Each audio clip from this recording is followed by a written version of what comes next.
Welcome to America Daily's Focal Point. This is Pamela Tsai from New York. In today's episode, we're going to talk about what has caused a growing interest in socialism among young students in America. For those who are familiar with the history, socialism has been proven to be a total failure after almost a century of experiment in the former Soviet Union and Eastern Europe. On November 9, 1989, the fall of the Berlin Wall marked a historical milestone. As West Germans celebrated the unification of Berlin, they abandoned communism and embraced the free world. As a leader of the free world, America played a monumental role to the ending of the Cold War and the disintegration of the communism in both Soviet Union and Eastern Europe. But in just 30 years, an incredible change has been taking place in America. Today, more millennials wanted to live in a socialist society than capitalist one. Some are even interested in communism. What happened and caused the change? Victims of Communism Memorial Foundation began tracking the attitudes towards various political ideologies among millennials since 2016. The latest results in 2017 suggest that 44% of the millennials wanted to live in a socialist society, 7% want to live in a communist society. That means more than half of the young Americans prefer socialism to capitalism. The percentage of millennials who prefer socialism to capitalism is a full 10 points higher than that of the general population.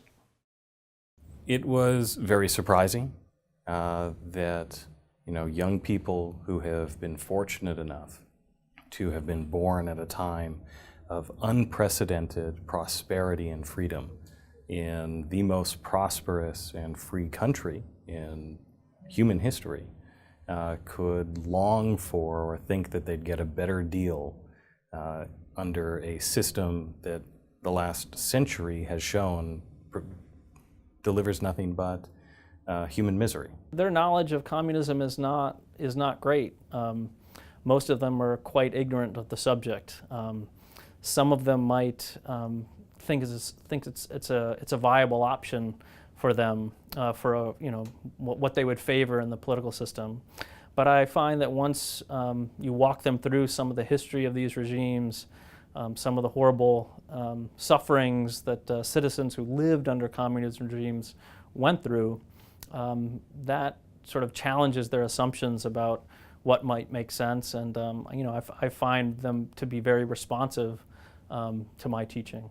Indeed, the results have shocked so many Americans. As the leader of the free world, who have fought communism so hard, how did America come to this stage? As a university professor, I was teaching political science, and I was confronted on a year-to-year basis with the complete ignorance of history amongst today's young people. One of the most shocking was that most of them have zero real recollection of something as recent and significant as September 11th. The temptation after 1989 was to think, well, the Cold War is over. By 91, the Soviet Union had collapsed. And it was very easy to think, well, the West won, and the fight is over. And so I find that students just are not exposed to that history anymore because people think it's ancient history and we don't need to be confronted with that stuff anymore, and it's nothing that people really believe in anymore. So if you look at the K through 12 curriculum, what you generally see is that when we teach our own history, we teach warts only. So it's just the evils of our own history. So we teach about the evils of slavery, the evils of Jim Crow, as we rightly should, but we need to be able to teach our history warts and all, including the good stuff, so that we can appreciate the monumental success that a contemporary American society represents. I think it's partially just naivete on their part. It's partially this tendency to look poorly on one's own society, right? They want to prove themselves to be somehow hypercritical of their own country. It's not cool to be patriotic. It's not cool to be too excited about about the United States of America.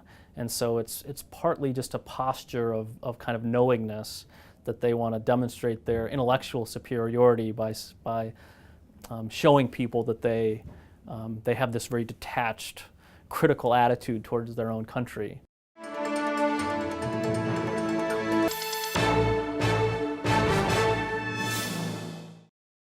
Today, patriotism and traditional American values seem to be banal and out of date. And yet socialism or communism seem to become a cool and new darling to the young American people. When you're looking at when we teach the history of something like China or the Soviet Union, what we tend to do is we try to focus on the few positive things that do happen there. No system produces nothing but terror and horribleness. There's always, beauty is like a weed that can grow up through anything.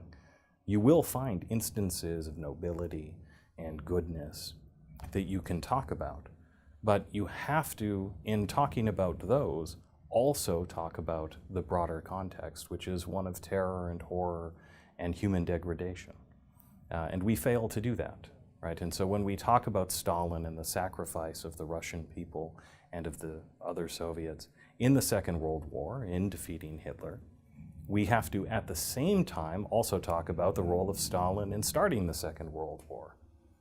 And the innovation of the gulags and the concentration camps and the knowledge transfer that took place between these two totalitarian systems.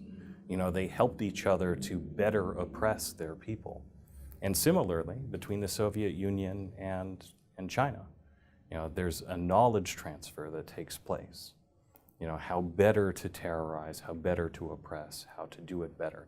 And we see this today with Communist China, where they try to export the China model, where they are currently building a more perfect totalitarianism by leveraging the power that information technology and artificial intelligence and mass surveillance allows to create a panopticon, a prison without walls where everyone behaves as though they're constantly being watched. Curriculum is only part of the problem. The mainstream media hasn't been helpful to exposing the hidden facts about socialism. I have tried to share my stories in the sense that got in touch with people trying to get the word out, especially during 2014, 2015, 2016. But it was very difficult to connect, and it was basically impossible to find it. So no, I haven't been to any mainstream. So I think that this is a good example because it is a fairly decent show. John Oliver last week tonight had a coverage on the Venezuelan situation where they presented some figures that were right, and overall the story was okay. It was just produced a couple of months ago. But then they ran the argument and they made it seem like the economic crisis that Venezuela was going through was due to the low prices in the oil barrels. And that is a complete lie. And it is not only a lie, but it misinforms people, and it omits the responsibility of the regime in the economic catastrophe that the country is living currently.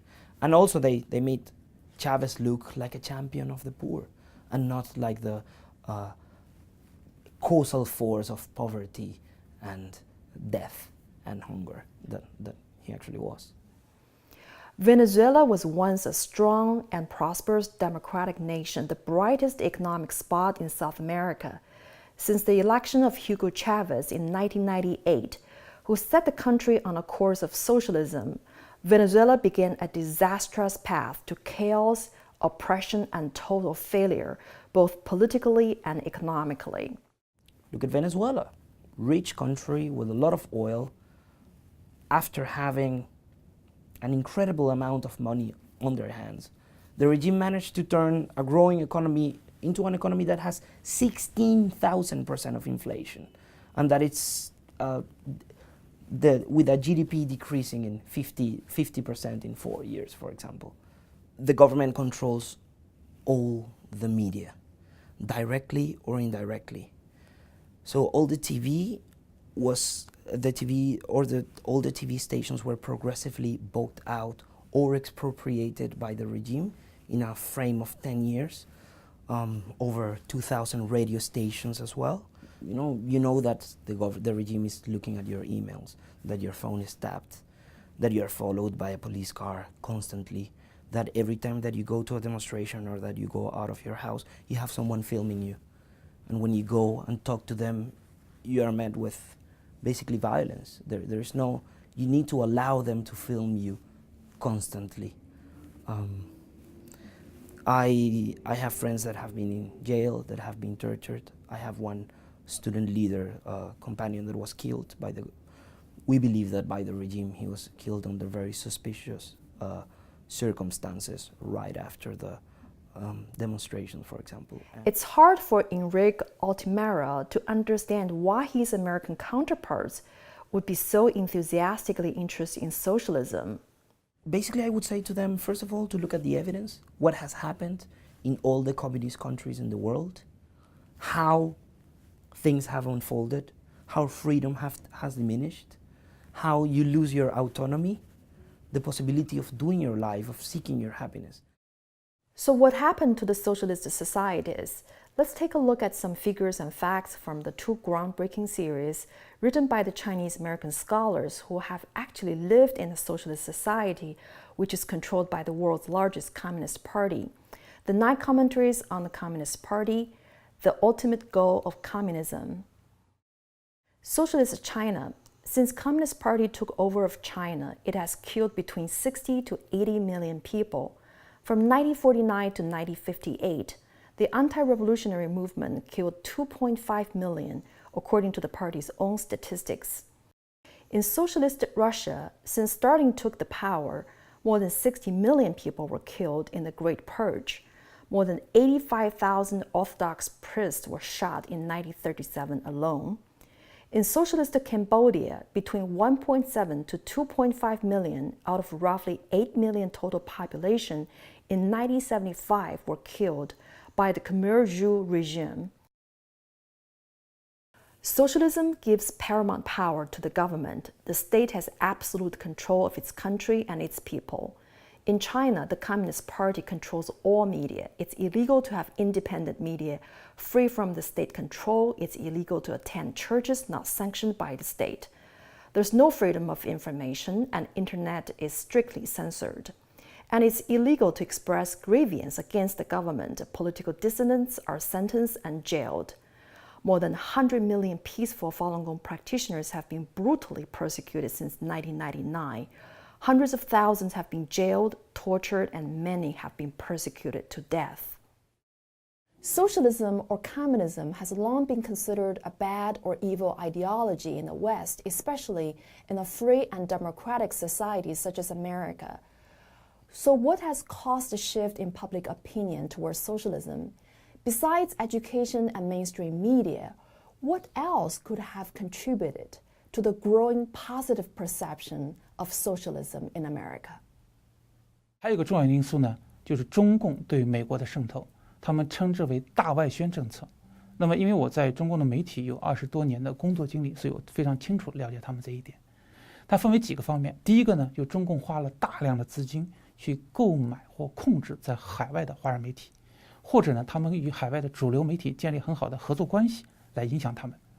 第二个方面呢，就中共和美国的高校进行合作。大家知道，在美国大概有100多所孔子学院，这学院是中共跟美国的高校合作办的，它里面宣传的是中共的一些政策。还有一个方面呢，就是中共派出大量的说客，他到美国政府来游说，希望能影响美国政府的一些政策。所以呢，在美国生活的人，你就会越来越多的听到中共好的声音，好像中共在改善啊，好像中共在变好等等。其实这一切都是中共对美国渗透的结果，不是中共的本来的面目。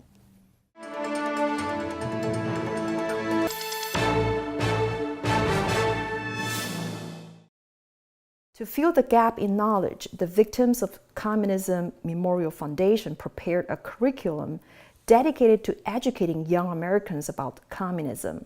They also provide a national seminar for high school educators, an annual event in Washington, D.C. to provide professional development program to middle school and high school teachers. The program teaches the educators about the history and legacy of communism. So the first edition was done in 2012, and it was Doctors Lee Edwards and Paul Kengor with the assistance of Claire McGriffin, who is a master educator, and the three of them worked together to produce something that would meet national educational standards for Common Core and other things. We did a updated and slightly expanded second edition in preparation for the first national seminar of high school educators. So that was about 2 years ago that it was expanded. It's intended to fill in all of those missing pieces that I was speaking of earlier. That most of the pro-socialist sentiment that's cultivated is by not addressing the evils of communism. There are about 3.6 million full-time elementary and secondary school teachers in America. This number is far greater than the attendees to the Victims of Communism Memorial Foundation's annual national seminar for high school educators. Dr. Marie Bessette wishes to expand the size of the program in order to address the problem of the school curriculum. I mean, there's been a dedicated effort amongst the left to have influence on the educational systems.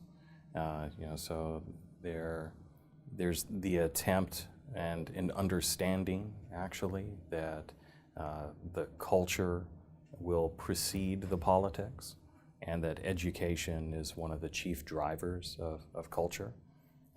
So the Marxist left sought to change what was being taught in the schools by basically getting jobs as professors in the teachers' colleges and then literally changing what's taught. There are examples in the United States in leading schools where former hardcore Marxist domestic terrorists, members of the Students for a Democratic Society, who had engaged in domestic bombings in the United States. Someone like Dr. Bill Ayers, William Ayers, who was a professor at the University of Chicago, that they're being placed in charge of curricular development, and they understand that if they can shape the story in the correct way, if they can indoctrinate young people, that the young people will become open to the ideas. I mean, all the polling data shows that the faculty across pretty much every discipline skews very heavily towards the left. The overwhelming majority simply consider themselves to be liberals. And this is why, the excesses of the Marxists on college campuses have, I think, provided an opportunity. They've really, planted the seed for a unified front against them, because they are totalitarians and they seek to make the university a terrible place for everyone, including the liberals. So whether you're a conservative, a libertarian, a liberal, these socialists on the campus, which are a minority, a small minority on campus, but incredibly vocal and also action-oriented. They're the ones who show up and protest speakers and try to shout them down. Dr. Bessette's comments sound quite heavy, but we believe if the full facts of socialism or communism is exposed, who would like to see America to embark on a journey to danger? And who would like to see America to become the next Venezuela? We hope learning the truth about socialism or communism can be a coolest thing for young Americans and the generations to come. Thank you for watching. We'll see you next time.